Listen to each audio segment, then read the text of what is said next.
सभी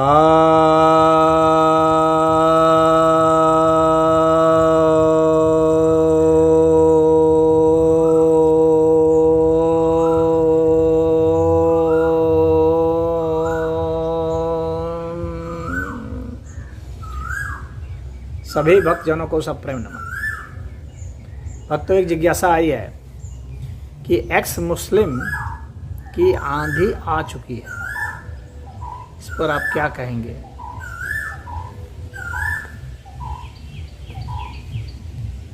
मनुष्य मात्र की यह जिज्ञासा है कि सत्य क्या है, जरा पता लगाया जाए, इसकी जांच की जाए, जो दावे किए जा रहे हैं उसकी जांच की जाए। ये मनुष्य मात्र की जिज्ञासा है। न्याय हो रहा है या नहीं हो रहा है, ये उसके भीतर की फीलिंग होती है, यह न्यायपूर्ण है या नहीं है। जो मुझे बुरा लग रहा है और दूसरे को बुरा लगेगा कि नहीं लगेगा, जब देखता है। हम कोई ऐसा चीज़ करते हैं, दूसरे के साथ बर्ताव करते हैं बुरा, तो क्या हम चाहते हैं कि वैसे ही बर्ताव मेरे साथ हो? तो चाहते हैं कि नहीं हो। हम चाहते हैं कि दूसरे मेरे साथ अच्छा बर्ताव करें, तो जाहिर सी बात है कि हमें भी दूसरे के साथ अच्छा बर्ताव करना पड़ेगा, करना चाहिए। तो एक्स मुस्लिम जो हैं, तो ये वे मुस्लिम हैं जिनमें सोच समझ विकसित है, जिनको जो पढ़ाया गया है, जो बताया गया है मदरसों में या उनके कुरान में या हदीसों में, मोहम्मद साहब की जीवनी में और कुरान में जो अल्लाह के वर्णन है, और तमाम जो ऐतिहासिक जो तथ्य आए हैं, दृष्टिकोण क्षण के आए हैं, तो उनकी जांच पड़ताल वे करते हैं। और अन्य लोगों ने जो किया है उसे भी पढ़ते हैं, प्रमाण सहित जो कन्विंस्ड हो जाते हैं कि नहीं, यह बात सही नहीं है, तो वे अपने को एक्स कहने लगते हैं। एक्स मतलब कि पहले थे अब नहीं है।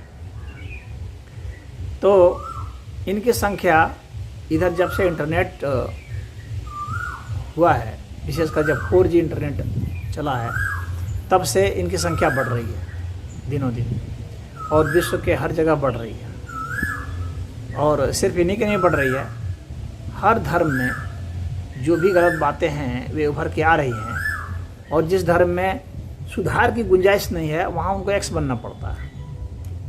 गलत बातें तो अन्य धर्म में भी, सनातन धर्म में भी बहुत सारी गलत बातें गलत होंगी, लेकिन यहाँ सुधार की संभावना है, और यहाँ विवेचना को मना नहीं किया जाता है। यहाँ शुरू से ही खुली छूट है, यहाँ कभी मानने की बात नहीं की जाती है।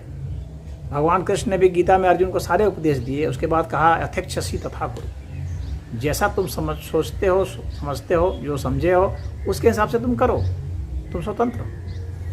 यह नहीं कहा गया कि मानना पड़ेगा, नहीं तो तुमको मार देंगे, काट देंगे, पीट देंगे, जला देंगे, तुम्हारे संतानों को मार देंगे, काट देंगे, जला देंगे, तुम्हारी संपत्ति लूट लेंगे। ऐसा इसमें नहीं है। तो सनातन धर्म में इसीलिए विकसित होने की संभावना बहुत है, यह विकास कर रहा है लगातार। क्यों? क्योंकि यहाँ परिवर्तन की संभावना को रखा गया है, डायलॉग को रखा गया है, और यहाँ पर आपत्ति उठाना को बुरा नहीं माना गया है। इसीलिए सनातन धर्म में नास्तिक भी होते हैं, नास्तिक को भी इसमें समाहित किया जाता है, भिन्न भिन्न प्रकार के मत वालों को समाहित किया जाता है, क्योंकि इसका मुख्य उद्देश्य सत्य क्या है उसका निराकरण और उसकी घोषणा होनी चाहिए, उसका पता लगाया जाना चाहिए।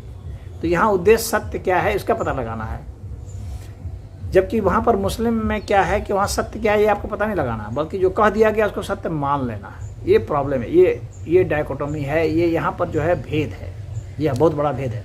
यही यहूदी धर्म में भी है, यही ईसाई धर्म में भी है, कि जो कह दिया गया उसको मान लो कि सत्य है। सनातन धर्म में भी बहुत सारी बातें गलत होंगी,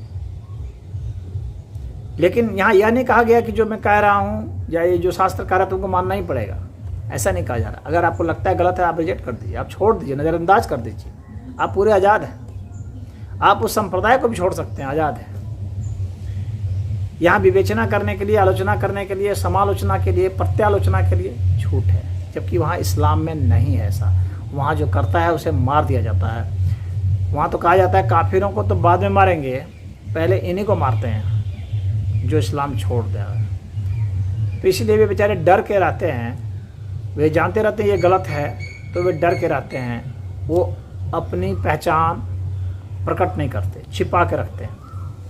उनमें से कुछ साहसी हैं जो प्रकट कर रहे हैं, तो वो अपना नाम बताते हैं, अन्यथा अधिकतर को आप देखेंगे तो किसी का चेहरा नहीं दिखेगा, नकाब लगाए हुए हैं, तो अपनी जान बचा रहे हैं बेचारे। तो इनको क्या करना चाहिए अब? हालांकि इनकी संख्या बढ़ रही है बहुत तेज़ी से, और इस्लाम में तो भाई महिलाओं के साथ बहुत दुर्व्यवहार की बात है, उनका अधिकार बहुत वहाँ कम माना गया है, उनकी बुद्धि को भी कम माना गया है, जबकि महिलाओं की बुद्धि वैज्ञानिकों के हिसाब से बहुत तेज़ होती है। उनका माइंड जो है वह वॉल्यूम के हिसाब से तो छोटा है पुरुष से, शरीर भी छोटी होती है, शरीर छोटा है तो माइंड भी छोटा है, लेकिन उनका जो माइंड का जो सर्किट है वो पुरुष के माइंड के सर्किट से ज़्यादा फास्ट काम करता है। इसलिए महिलाएं एक साथ 2 काम 3 काम भी कर सकती हैं अच्छे तरीके से, पुरुष नहीं कर सकता। जबकि वहाँ का गया पुरुष का दिमाग जो है वो ज़्यादा अच्छा है, महिलाओं का दिमाग तो बहुत कमज़ोर है, और उस वहाँ की महिलाएं भी मान लेती हैं। उनको घर में रखा जाता है, ज़बरदस्ती दबा के रखा जाता है, दूसरे से मिलने जुलने की इजाज़त नहीं होती है, अपना चेहरा दिखाने की इजाज़त नहीं होती है, ढक के रखा जाता है, जैसे किसी को बंद कर दिया जाता है। गर्मी के दिन में कितनी घुटन होती है, काले रंग का लबादा उड़ा दिया जाता है, अपना चेहरा नहीं दिखा सकते, तो उनको एक बिल्कुल नारकी जीवन में ढकेल दिया जाता है। एक गुलाम हो जाते हैं, दास हो जाते हैं, और ऐसे दास बना देते हैं कि उनको उनकी उसी दासता पर ही उनको गुमान हो। इस तरह से भी उनका दिमाग ब्रेन वॉश कर दिया जाता है। परंतु उनमें से कुछ महिलाएं जो सजग हो गई है, आधुनिक शिक्षा प्रणाली उनको मिल रही है, आजकल वे इंटरनेट पर सब कुछ देख रही हैं, पढ़ रही हैं, जान रही हैं, अन्य धर्मों में महिलाओं का क्या स्थान है उसको भी देख रही हैं, उससे अपनी तुलना कर रही हैं, तो उन्हें हीन भावना होती है। फिर वहाँ से वे विद्रोह करती हैं और वे एक्स मुस्लिम बन जा रही हैं। तो बहुत महिलाएं बन रही हैं वहाँ, और पुरुष भी बन रहे हैं। ज़माना आगे जा रहा है, और ये मौलवी मौलाना है ज़माने को पीछे ले जाना चाहते हैं, वे मोहम्मद के ज़माने में ले जाना चाहते हैं। मोहम्मद के ज़माने में हम जा नहीं सकते, और ये आगे जाना चाहते हैं जो आज के युवा हैं। तो अब एक बहुत बड़ा संघर्ष हो गया है। तो ये आंधी जैसी तो अभी बात नहीं मैं कहूँगा, लेकिन इतना ज़रूर है कि विद्रोह शुरू हो चुका है। आंधी तो अभी नहीं आई है, आंधी तो उस दिन मैं मानूंगा जिस दिन ये लोग क्या करेंगे कि अपना एक ग्रुप बना लेंगे। ग्रुप बना रहे हैं, छोटे छोटा ग्रुप, लेकिन इतना बड़ा ग्रुप ये बना लेंगे कि जो कट्टरपंथी हैं उससे ये पंगा ले सकें, उससे डायरेक्ट मुकाबला कर सकें, और इनको चेहरा नहीं छिपाना पड़े। उस दिन मैं मानूंगा कि आंधी आ गई है। अभी आंधी नहीं है, छिपे हुए हैं। तो उस दिन जब ये पंगा लेंगे, उस दिन मानना पड़ेगा कि यह है। और दूसरी बात, खाली इनको उस सिद्धांत से नहीं निकलना होगा, बल्कि उनके त्योहारों से भी निकलना होगा, क्योंकि यदि आप त्यौहार बनाते हैं तो फिर आप उसी में फंस जाएंगे। आपका विचार कुछ रहेगा, फिर आप उसी में फंस गए। तो इनको त्यौहार भी छोड़ना पड़ेगा इस्लाम का, और इनको वेशभूषा जो इस्लाम का टिपिकल है उसको भी छोड़ना पड़ेगा, और दाढ़ी मूंछ जिस तरह से वो रखते हैं मौलाना मौलवी, उन सबको भी छोड़ना पड़ेगा। और इनके शादी ब्याह के रस्म और जन्म मरण के जो रस्म होते हैं, जो कर्मकांड होते हैं, उसको भी छोड़ना पड़ेगा। तभी पूरा विद्रोह होगा, और तभी ये अपने को कह सकते हैं कि अब मैं एक अलग हो गया हूँ। तो एक्स मुस्लिम से अपने को ये इंसान कह रहे हैं तो बहुत अच्छी बात है। पहले इंसान बनो, तो इस्लाम छोड़ो इंसान बनो का ये नारा देते हैं। तो अभी इनको बहुत दूर जाना है, अभी ये इनका प्राथमिक सफ़र है, इसे आंधी नहीं कह सकते, क्योंकि इनमें से कुछ लोग जो हैं पुनः गिर जाएंगे वहीं पर। शुरू में थोड़ा सा जोश में है, कहीं आलोचना कर दिए बिना छिपाए हुए, कौन जानता है, कुछ दिन आलोचना कर दिया, उसके बाद पुनः चले गए। क्यों? क्योंकि शादी विवाह फिर उसी हिसाब से रीति रिवाज से करेंगे, मरेंगे जिएंगे उसी हिसाब से सब करेंगे, भोज भंडारा उसी हिसाब से सब करेंगे। तो जब सब कुछ उसी तरीके से करेंगे, और इनको तो भीतर से ही सही, लेकिन नकल के ही अर्थ में और झूठे ही अर्थ में नमाज भी पढ़ना पड़ता है डर से, नहीं तो मारे जाएंगे। तो वहाँ तो इस्लाम में तो यह है कि ज़बरदस्ती नमाज भी पढ़ना पड़ेगा, नहीं तो पिटे जाओगे। तो एक्स मुस्लिम सब जो हैं विचार से तो भीतर से तो हो चुके हैं, लेकिन बाहर इनको हिम्मत नहीं है, बाहर वही कर्म कर रहे हैं जो वे चाहते हैं। तो ये तो मोहम्मद भी तो वही चाहते थे और वही करते ही रहते थे। तो जोर जबरदस्ती से ही तो वह धर्म है, और जब तक उनकी जोर जबरदस्ती चल रही है तब तक इस्लाम बरकरार है, इस्लाम के ऊपर कोई असर नहीं आया। इस चीज़ को जान लेना चाहिए। आप क्रिटिसिज्म मन ही मन कर रहे हैं, कहीं आइडेंटिटी छिपा करके कर रहे हैं, उससे इस्लाम को कोई फ़र्क नहीं पड़ रहा है। इस्लाम को फ़र्क उस दिन पड़ेगा जिस दिन आप अपनी पहचान उजागर करके उसके विद्रोह में खड़े हो जाते हैं और उसकी एक एक चीज़ की आलोचना कर देते हैं और उसको सिद्ध कर देते हैं कि मैं जो कह रहा हूँ सत्य है और इस्लाम में जो कहा गया है कुरान में या मोहम्मद ने जो कहा है वो गलत है। जब तक आप यह प्रमाणित नहीं कर देते तब तक जो है इस्लाम को कोई असर नहीं आने वाला, रत्ती भर असर नहीं आने वाला है। और यदि ये इस मुगालते में है एक्स मुस्लिम कि हम छिप छिप करके ही विद्रोह कर देंगे और काम हो जाएगा, तो ये मैं समझता हूँ ये इनकी गलत फहमी है।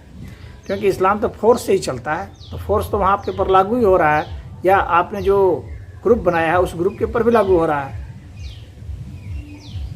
हाँ, यह मान सकता हूँ कि ये प्राथमिक स्टेज है और इनको अपना ग्रुप इतना बड़ा कर लेना चाहिए और इनके भीतर में इतनी जान पहचान होनी चाहिए कि एक समय ऐसा आ जाए कि ये विद्रोह कर सकें और अपने हिसाब से राजनीतिक व्यवस्था बना सकें, अपने हिसाब से कानून बना सकें। जो इस निंदा कानून है जिसके डर से ये लोग छिपे रहते हैं, क्योंकि वे लोग जो हैं इनको मार सकते हैं, उस कानून के तहत जेल में डाल सकते हैं, तो इनको इस निंदा कानून का विरोध करके वैसे को वोट दे करके पहले अपने इस निंदा कानून को ही ख़त्म कराना चाहिए ताकि कानूनन ये बचाव अपना कर सकें।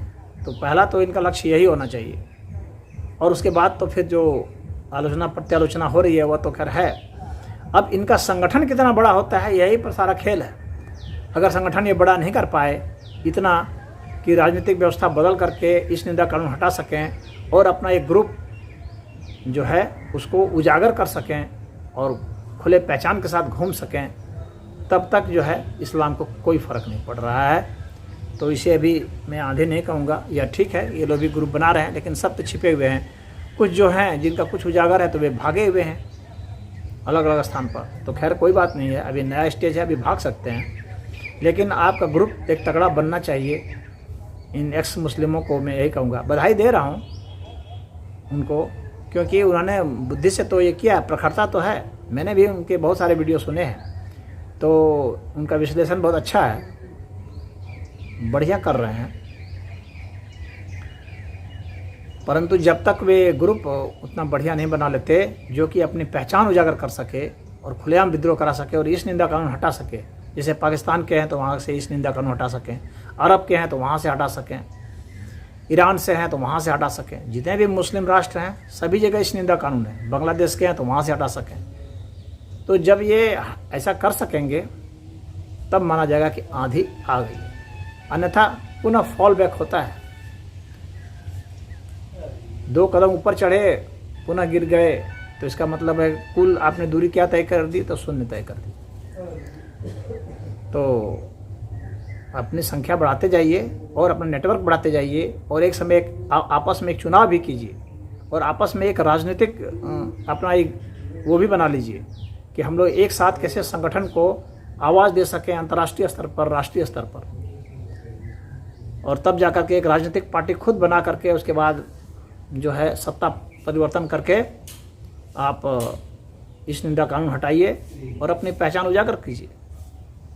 तो ऐसा कर देंगे तो मैं समझता हूँ कि ये इसको माना जाएगा कि आंधी आ गई है।